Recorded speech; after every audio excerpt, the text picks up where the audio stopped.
नाच्ने हो त त्यो पनि छैन। अझै खगेन्द्र शोको गीत सङ्गीत एकचोटि फेरि लाउनु पर्छ होला। उहाँका थुप्रै गीतहरू बाँकी छ। लीलाज्यूको त हामीले दुईवटा मात्रै सुन्न पायौँ। उहाँको यति धेरै गीतहरूमा भन्नुहोस् त के गर्दा हुन्छ?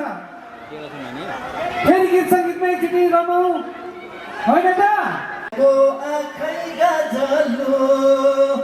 जति तिमीले सिङ्गौरी खेले नि म त तिम्रै हुन्छु मायालु। जति तिमीले सिङ्गौरी खेले नि म त तिम्रै हुन्छु मायालु।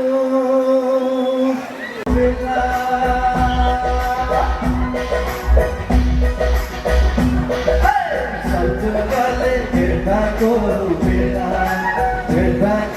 बेला मनमा बस्ने फुल हो कि कोकिला यो मायाको आँखैका जलु।